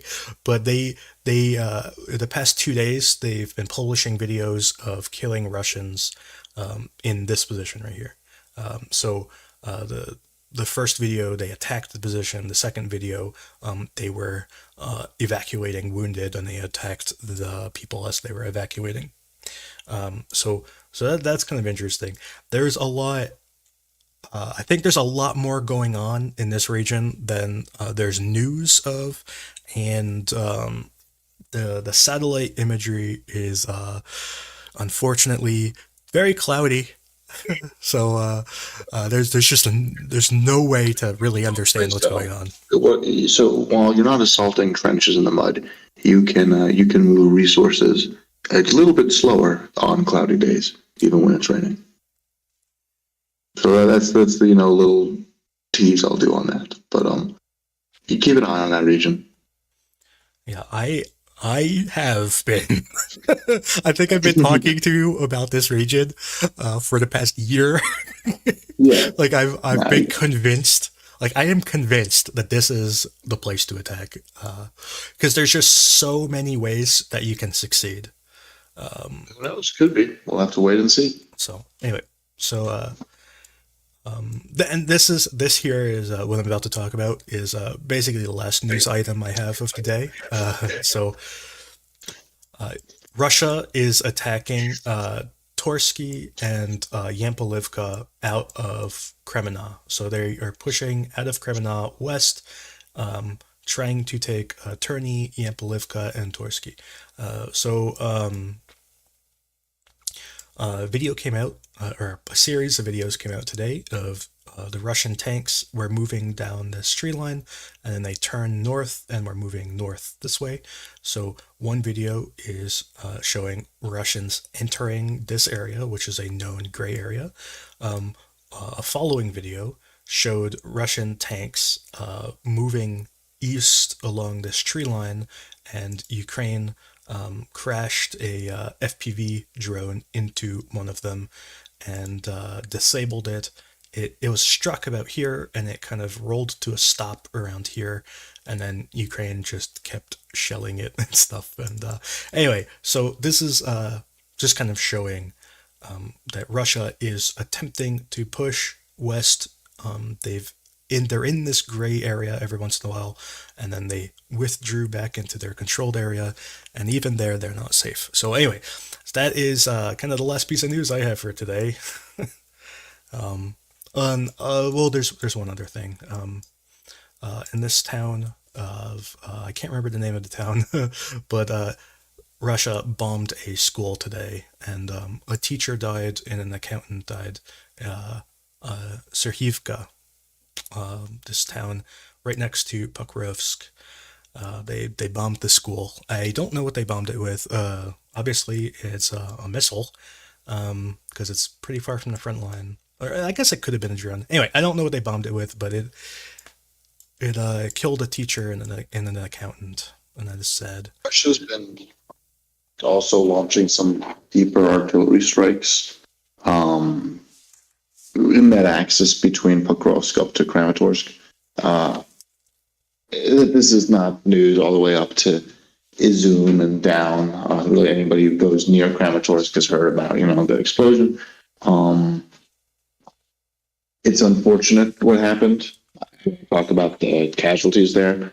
The speculation, I think this story is pretty well reported at this point, so we can talk about it. was that certain people were being flippant about where they go. They got into a pattern. They're speaking English in public, among other things. And basically, the Russians just paid a guy to drop a bomb on him. That has led to a crackdown from the Ukrainian side. The SBU has been very active in rounding up anybody. There was a group in a certain area that just a civilian was taking a picture near a landmark, and some of my guys watched the dude just basically get fucking abducted by the SVU because he was just taking pictures next to a military site, which you may not have known, but they're just like, yo, you need to come with us and like give us your whole phone. There's been an increase in that. Now, is that how much of that is just rounding up people who aren't sympathizers and are just doing stuff? Who knows? However, I suspect it has spooked the Russians a bit because they have started launching a couple more deep strikes with artillery, with their own peons, which surprised me, into areas that previously they had not targeted. They've been one-off explosions here or there. Unfortunately, they've killed a number of civilians. But it seems like there is a little bit more movement on the Russian informant net in that whole region around Kramatorsk, because the SBU is cracking down, which means Russia is getting scared and trying to activate more people to say, well give us something, because, you could get caught. And then people get, lazy, and they just sort of like throw out, oh, well, I heard there's a Ukrainian squad in this house, and then Russia misses it by like 200 meters. So yeah, that's, I don't know if that makes sense or not. It's late here. Yeah. But there was also a, unrelated to all of that, there was a strike in Berdyansk. There's a I apologize. There was a storm shadow strike, right? Yeah, there was a storm shadow strike in Berdyansk. I just wanted to get that in there as the last news item because otherwise I would have forgot. There's the only big thing. There was the storm shadow was the big one, I think, for today. Yeah. Jets are active across the east a little bit more than they were before. And yeah, I promise I'm not trying to pretend to be like, look at me, I'm super well informed dude. I don't know what I know what I can't talk about, and so I know it becomes a delicate line, right? So there is more aviation when it's cloudy. Turns out you can still fly the planes with instruments. Shocker, I know. And then it does make things a little bit easier, as opposed to like the Russians, who I think a couple of days ago were just flying an Su-25, just like a couple, several hundred meters off the ground in a straight line, and it got sniped by Igla. I don't think it actually got destroyed. I think it just blew up one of the engines. But there's been more aviation from at least one side on these cloudy days that I know of personally. That Igla, I have strong doubts they shot the plane down. I think they just hit the engine, maybe the flares. I'm hoping it was the engine. The guys talking about it are real insistent that they at least did something. I very much believe they hit the plane because I've watched that video a lot. I'm convinced they hit the plane. I just don't think they took it down. I don't think they took it down either, but you can't tell the guys that. That would that whole thing about exuberance to depression I was talking about earlier. Yeah, it takes you can't take that away from them. You can't take it away from them. Tell them, you know what, that the plane is no longer in service, and you cover all your bases. Yeah, because I believe on average it takes 4 hits to take down a plane. I don't know. It's been a while since I played War Thunder. No, I mean, like real stats. I believe it takes like 4 to take down a plane. I mean, obviously, you can take down a plane in 1 sometimes if you're lucky. Sometimes it might take 2. It's like, well, on average, I think it's 4. It's shrapnel ripping through it. Well, here's something I'll ask. If you're okay with it, let me hold your feet to the fire in front of 500 people, right? Would you be okay if I talk just a little bit about some of the medical training we've been doing, sort of the state of medicine in the Ukrainian armed forces? Please tell them. So the takeaway is that it can always be better. I'm trying to be positive here. So the group that I work with, Global Augmentation, registered 501c3, go donate taxes. We've done a lot of things. They were doing medevacs in Bakhmut and other areas. Right now, the focus is training Ukrainian soldiers in what's called TCCC, TC3, or Tactical Combat Casualty Care. If you were in the military, you've experienced this. If you were a civilian EMT, if you've ever taken something called a Stop the Bleed course, you've also likely experienced it that way. Now, there's a number of factors. This includes just things like how to use a tourniquet, how to, put on a bandage, how to evacuate someone. The Ukrainian military does have a training program. It's not great. The Russian program is dog shit, absolute garbage, and their resources suck. But the Ukrainian program is death by PowerPoint, especially when you're dealing with a massive scale of guys. They lost a lot of medics because, and it becomes a larger issue when you have new guys who they see their brother in arms get shot, so they run out of the trench. And that actually happened to a guy I trained just a couple of days ago, and he just got fucking blasted in the face, and so he's dead too now.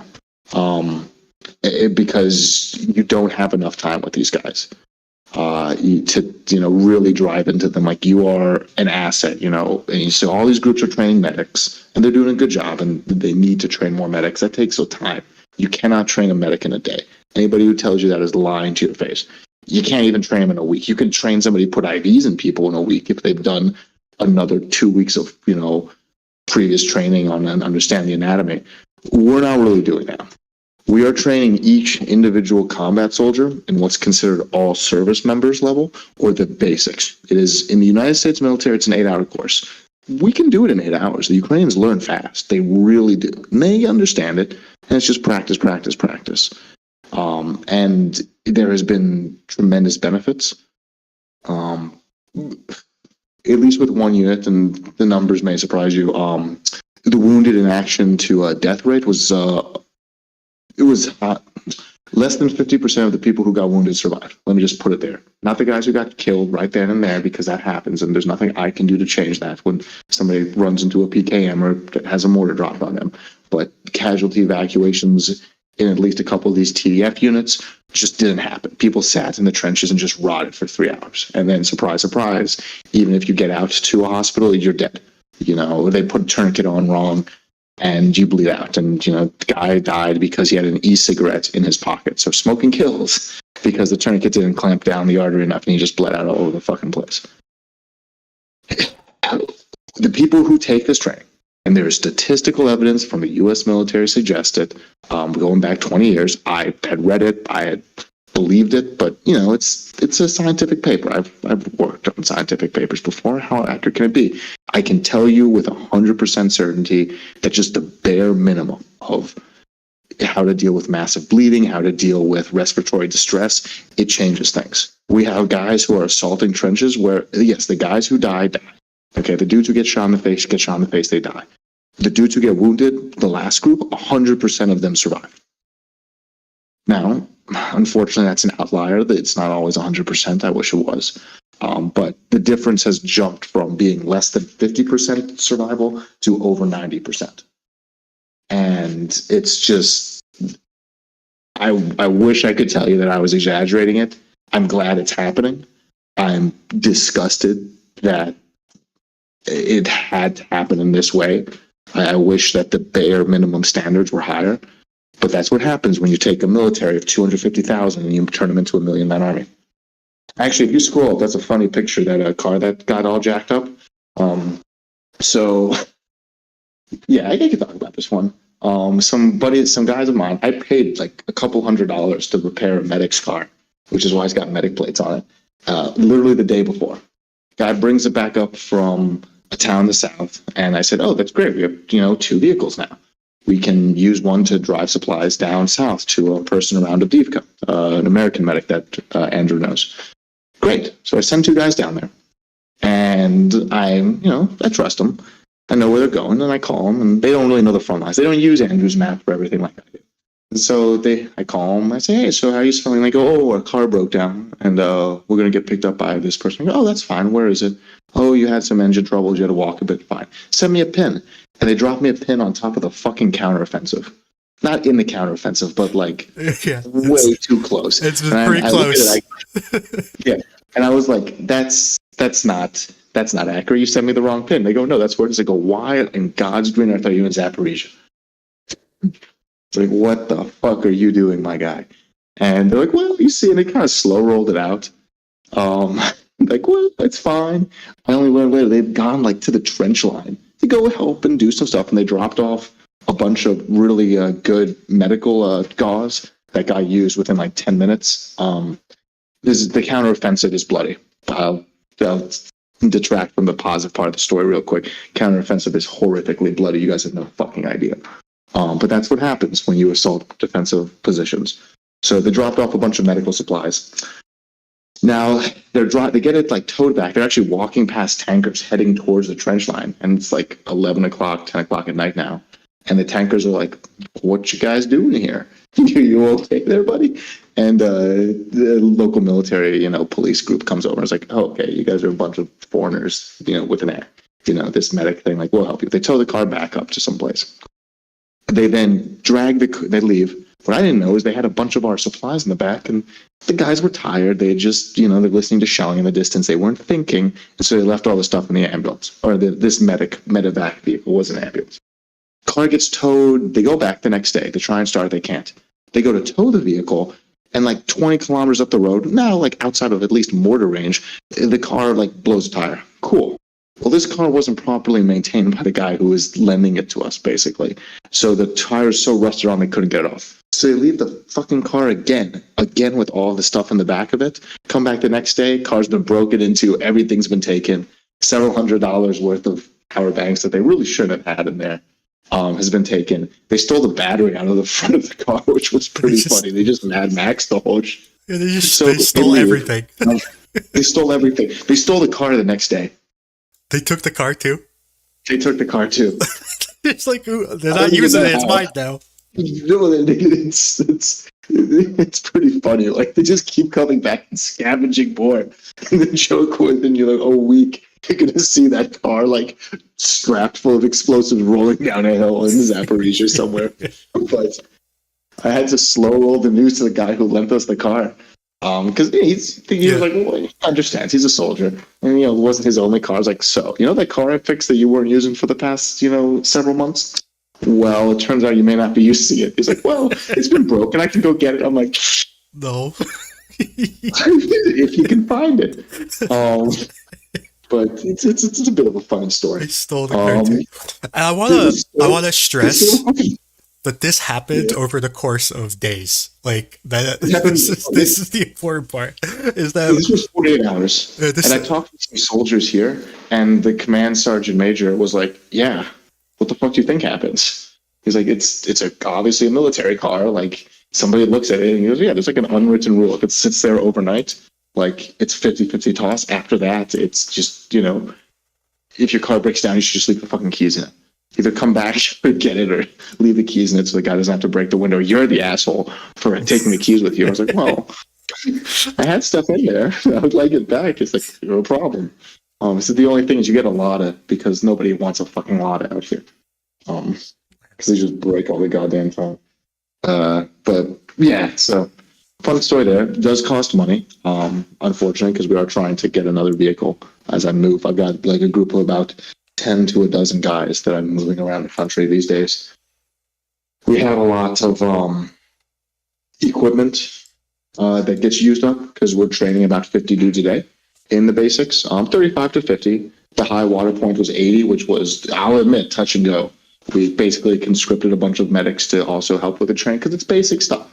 It's 5 skills. It's standardized. We're not doing it on the fly. We've been doing this for months now.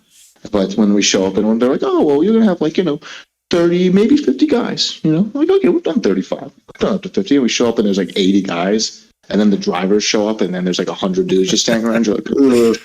And then half of them have loaded weapons, man. That's always fun. The commander came over because they're doing their final drills and we're teaching them you need to secure the area first. You don't just run out into gunfire. You get the guy out of what they call here, the red zone, the care under fire zone, czerwona zona. And then you get them to an area where you can actually render medical care so you don't all die. And they're all pointing their guns in a circle around and it looks nice. And the commander comes up And he's like, hey, the guns are all loaded, right? I was like, what? Um, so, yeah, there's like, then you pull them out, and everybody's like, no, it's fine. And I see a couple of guys like racking the slides of bullets flying out. I'm like, Jesus Christ. Like, because they're combat soldiers, right? So you tell them to clear their weapons, and they do. And then later on, they just, without thinking it, they just put a mag back in. And I'm like, it's frustrating. Fun times. Nobody's been shot yet, but the night is young. I have had RPGs get fired. They miss hills. There's one on the other side of a hill, and a dude just fired an RPG and just missed the fucking hill or something, so it sailed over and hit the hill near us. It's fantastic game. Remember? It was like. Do you remember that video of the Russians using indirect fire RPGs? Yes. Now you've experienced it. Yes. So I don't believe anybody's been killed, so I can laugh about it. There have been a few occasions in the East where guys are like doing target shooting, and especially on lakes. I don't think they're allowed to shoot around lakes now because the bullets ricochet off and just fucking slam into things.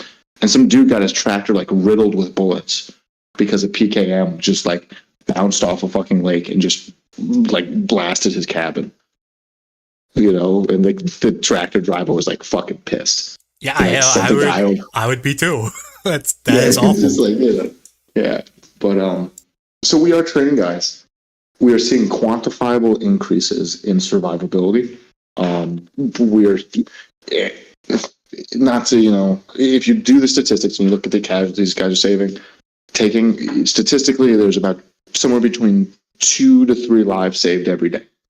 Just the way it goes. That's the amount of people that are living, because the medicine needs to be done in the trench. It needs to be done with the guys next to them. Something that's not happening because Ukraine didn't have a strong pre-hospital clinical environment before the war. It just didn't exist the same way that ambulance services exist in, say, the UK or America. It was more like, well, we'll transport you to the hospital and we'll provide some care on the way. Yes, there was medics and paramedics, but it was more of a hospital-focused system. And that included itself in the military. The idea that every person is responsible for the guy next to them doesn't really exist, especially when you have a 1 million-man army of people you stood up over the last year. So guys get wounded, they sit in the trench, because how do you evacuate when they're shown? There's no helicopter coming. We don't teach 9 lines of, maybe there's a helicopter coming to evacuate you this time. You're walking out. 9 times out of 10, you're walking out, or you're throwing the guy in the back of a BMP or a pickup truck or something. And when people don't know what to do, they panic. And look, not to beat this point to them, watching your buddy die while you have you have a tourniquet and a bandage in your hand, and you just don't know how to do them because you saw a slideshow 2 weeks ago, 5 weeks ago, but you have no fucking idea what was in that slideshow. They would do it in 90 minutes. You have to go learn how to shoot guns that day too. It is horrific for morale. Absolutely destructive. I think I included some of them in that thread, but I have a number of messages from units saying, you have raised morale. And then guys who will like send me pictures afterwards. It's like, yeah, we stormed the trench. Here's the POV. It's like, oh, Jesus Christ. But like, they're like, yeah, we feel like we can move now. Because they don't think they're going to die. They don't think, like, those 3 guys, so before somebody yells at me about the dude's bandage in the front, because I actually talked to his commander, I was like, well, good job, they all lived, but his bandage is all fucked up. The guy's like, actually, there's a piece of shrapnel under that bandage, like sticking into his leg, a big piece of it. So that's why they didn't put pressure on it, because it would have just like sliced into him more. I was like, oh, well, that's a very good reason not to do that then. I appreciate you not trying to amputate the dude's leg while I was on him. But just... I covered their faces there, but they're smiling. The dude, I think I've sent the picture to Andrew. Like, he can confirm it. The guy in the front is just like grinning. Yeah, he's happy. The guy's leg like fucked up. He's got like a solid piece of shrapnel in there. Because it's the idea that like there is a chance to survive. Imagine going into clearing a trench and you just know in the back of your head, if I get shot, I'm probably going to be like the last guys where it was a coin flip whether they lived or not. Incredibly fucking terrifying. I wouldn't do that. Nice. I'm only a coward. I wouldn't do that. I wouldn't do that at all. But knowing that, like, okay, we've done this drill enough times. It's not just we did it once and we moved on, we checked a box. We did it 4 times. I have these guys do tourniquets like 8, 9 times over the course of the day. until like they're cranking down on it, which breaks a lot of our tourniquets. That's why we're always asking for more. If you have cheap Chinese tourniquets in America, A, fuck you, don't send them to me. B, but please stop buying them. C, I love you, but there's a ton of them in Ukraine. Don't send more here, please. They're just, they get the capability and the knowledge and the sense of confidence, which you cannot replace. The idea that I am not destined to die here. Because like there's dudes who, I'm going to die here. I'm going to go be Rambo. Most guys aren't like that. Most guys are like, I'm going to die here. I'm just going to kind of zone out and disassociate. That's not a good position to be in. And then we actually had one group, a whole group got so into it. They sent everybody up to like the engineers for the group, like the mechanics, to come and do it. Because this is all service member course. It's something that if you're a cook in the U.S. Navy, you're taking this course, right? We're working on stuff for like higher level squad medics, but that takes a lot more resources and a lot more time. And sometimes we just get a day with these guys before they're back in the trenches. So I'm kind of rambling there. The takeaway.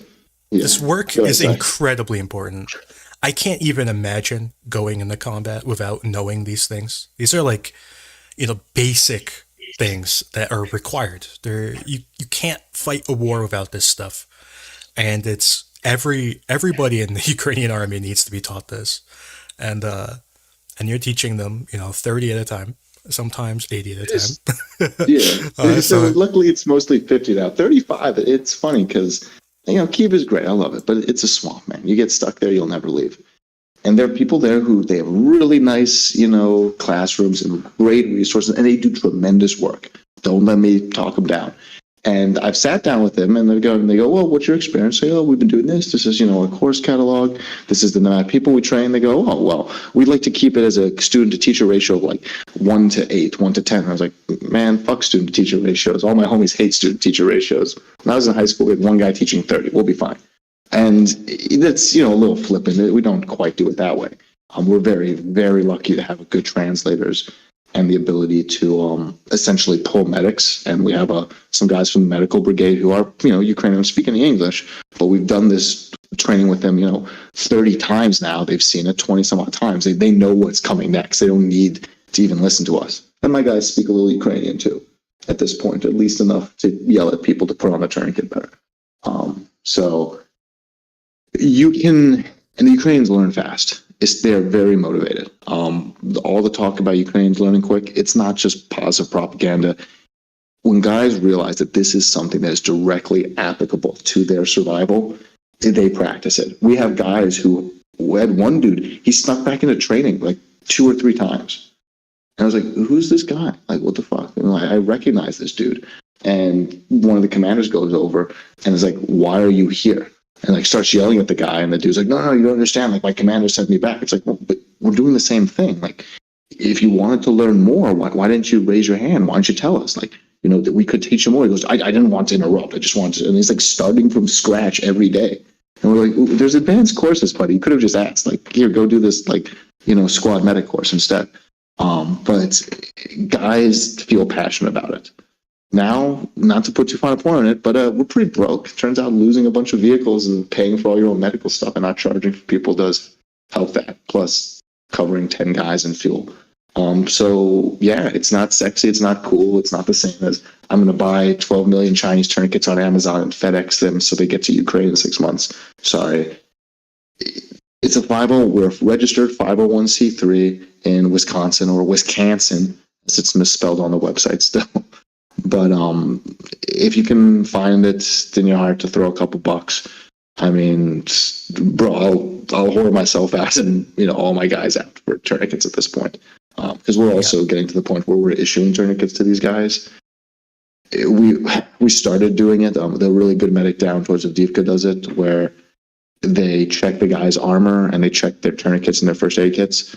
I don't have the resources to supply 65 dudes, brand new recruits every week with a first aid kit. Yeah, it's a lot of money.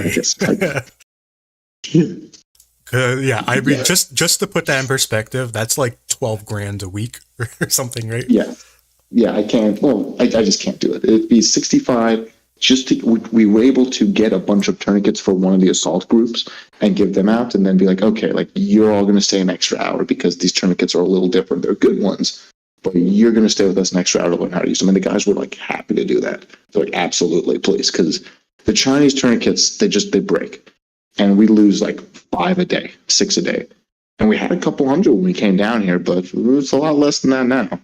I can buy them for dirt cheap here, or I can just get them from units who have tons of them sitting there. The tourniquets themselves are actually not the rate limiting factor.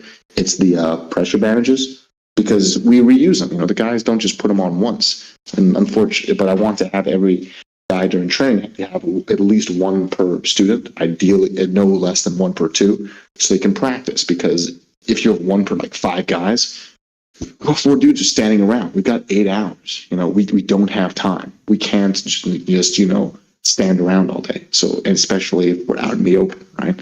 So it's things like that. Emergency blankets. I just went and picked up 30 of them. Dropped a couple bucks on that out of my wallet, because we teach guys to package them every time for hypothermia constraints, and it's just things get destroyed. I mean, we're dealing with like 5 pieces of equipment here. As we set up the squad medic stuff, we're dealing with more. It's hard. Have you ever talked about the Turkish armor on stream? I have not. No. Well, maybe like in passing, but not in detail. Yeah.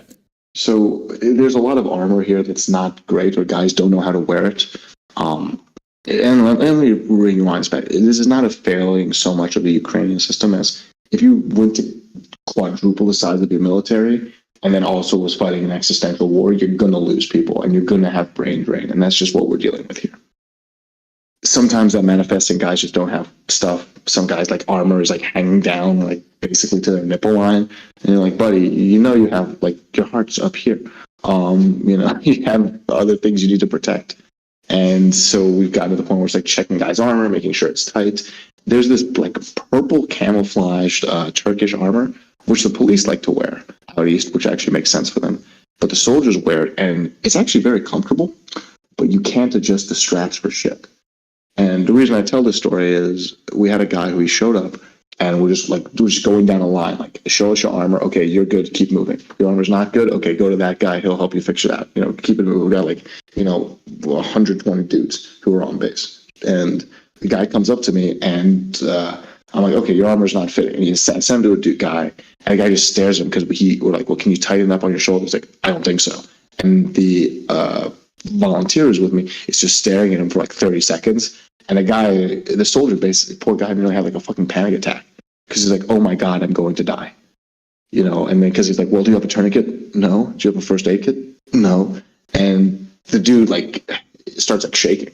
And I was like, what the fuck is this? I came over, and the translator was like, this dude's freaking out, because he thinks that, his armor is shaky, he has no first aid kit. This guy's just going to die. I was like, whoa, let's talk about it here. And then we gave him a kit of some stuff. But it's hard.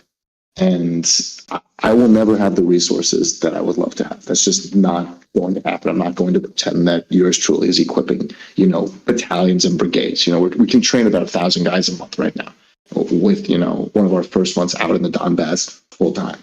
I would like to scale that up. That'll take time. I'm not going to be able to equip 1,000 dudes. That'd be $100,000. Just off the top of my head. It's not happening. However, giving them the knowledge, showing them that, hey, there is casualty reduction. The unit commanders we dealt with, battalion and above, have seen this. My hope is that we can impress on them, we can impress on the brigades and senior commanders, hey, your guys die less when they take this training. Your medics know this training. You should dedicate 8 hours to this training per soldier, as opposed to 1.5 in PowerPoint. And also make sure everybody gets even just a Ukrainian-made tourniquet, a Ukrainian-made pressure bandage, just so people don't bleed to death. And it reduces overall casualties by about 25%, is what we've seen. There's the purple, yeah. Yeah, there it is. They're very comfortable. Yeah. So if that's something you guys who are watching be interested in, we are running a fundraiser. Got a GoFundMe if you prefer that. There's a PayPal. It's I mean, Andrew's got my number. He can call me if there's questions. I'll send you guys photos of, the money you being used to buy things, which is the other thing. A big consideration is, well, why don't I just send stuff from America? High quality medical supplies? Absolutely. However, the Ukrainian economy is, to put it mildly, not great right now. And they do have a lot of things you can just buy here. They have their own Amazon sort of marketplace called Rosetka. They have an eBay called OLX. They have another thing called Prom.ua. You can buy things here for pretty cheap. I can get cheap training equipment for, like Chinese knockoff shit for like $4, for a bandage, a pressure bandage that I can use 10 times before it completely falls apart, right? Versus spending $10, $15 to get a good bandage in America, and then another $2 per unit package to get it mailed to Ukraine so it gets here in 2 weeks. It's not the most effective use of resources. It's not fun. It's not sexy. It's not the same as, well, I'm putting a stamp on something and I'm sending it to Ukraine and I know that my package is going hands. But sometimes the best thing you can send is good old fashioned American dollars or euros. This is the first time. I've been here for a while. I've been working with this stuff in Ukraine since January of last year. This is the first time I've asked for money. And I promise you, it's not easy. If you guys want photos, you want videos, you can message Andrew. I'm on Twitter at Language Learner. Little St. Javelin thing. Happy to provide. We have a bunch more videos of the full trench simulations and whatnot. Because all the medicine is done in trenches and nobody trains for that. They just train for a nice, quiet, calm field, and it doesn't work that way when you've got, like a 2.5 square foot, space that you have to now perform medicine on in the dark. And your name is, John Q, Yevgeny, and you've got 90 minutes of, training. It just doesn't work. And having a buddy die in front of you, especially when you don't know what to do, just kills your morale. Like, I've seen dudes who, there's going to be a lot of, there's a reason Ukraine's talking about like legalizing medical marijuana, because there's going to be massive amounts of PTSD from this stuff. So, but I think I've kind of rambled on enough for that. So in the description of this video, we have a link to Language Learner's Twitter account. We have a link to that tweet thread about everything, and that tweet thread has the links to everything else. So there's a PayPal, there's a GoFundMe, and a link to your or the information necessary for the 501(c)(3) or whatever it's called. 501(c)(3). It's a real thing. I promise I'm not spending it on hookers and blow. There's not a lot of them out there. I haven't been able to find any, at least. Yeah. So this is a very important thing, and I'm sure we will raise the necessary funding.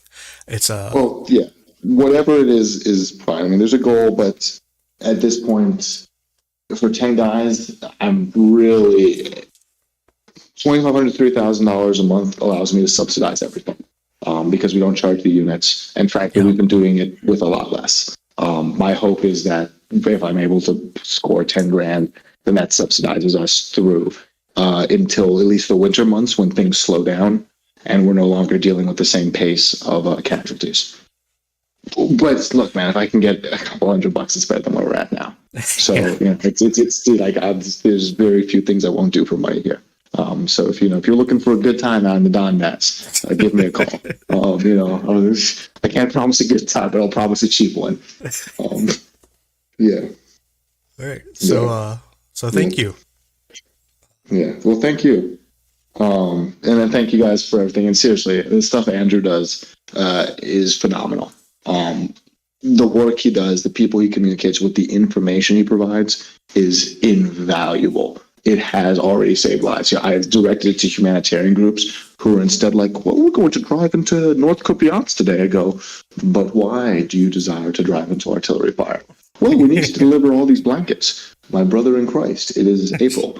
You should reconsider. Information is a massive weapon in this war. And Andrew's information is the best there is. Bar none, no bullshit. I've seen him since he was just kind of for lack of a better term, fucking around on his own doing this. And he is bar none the best map you're going to get outside of looking at a Ukrainian commander's personal one, and they get real pissed when you post those on Twitter. You have to post them in Discord groups, is what I've heard about top secret documents. Yeah, but, or War Thunder forums. Or War Thunder forums, yes. I'm working on that, But anyway, with that, I'll get down off my soapbox. Thank you so much for having me. I hope now that I'm stepping away from more of an operational role into more of a management role here, I should actually have some time. Plus, there's no soldiers on this base right now, so I can just kind of hang out in the hallways and scare the fucking guy who keeps doing patrol outside every 30 minutes, and stand here and talk on my phone. It's fantastic. Thank you for coming, and thank you to all the listeners. Thank you, listeners. I know I dropped your counts by like 100 dudes, so for the rest of you who stuck around, sucks to be you nerds. Congrats, you got Shanghai, but thank you guys for listening. And if you can do anything, you just talk about it with people. Talk about this war. We have short attention spans in the West. Even just bring it up around the water cooler and be like, it's still a thing. There's still people bleeding out in the trenches in a hellhole. There's still people crawling out over this shit like it's, Passchendaele. Maybe, don't depress yourself. You've got a life to live. I'm not going to say everything stops in your life, but it reminds some of the people. There's a lot of things going on in America. I try not to check the news there these days, but I know there's a lot going on there. There's a lot going on in the UK and everywhere else. Just, as romantic, stupid as it sounds, keep the flame alive. It means a lot to people here. Hearing that there's people from other countries that care about them, that's one of those big morale things. They go, we haven't been forgotten about. I'm sitting in a trench, I'm freezing my nuts off. I'm fighting a war I didn't want to fight, that I have to fight, but there's people who are thinking about me, whether it's back home in, Venezia or across the pond in Seattle. And that means something to these guys. It really does.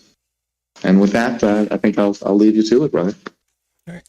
Well, that's the show. Thank you, everybody. And we'll see you next week on Tuesday. All right. Cheers. Go Mets. Bye. Bye. Bye.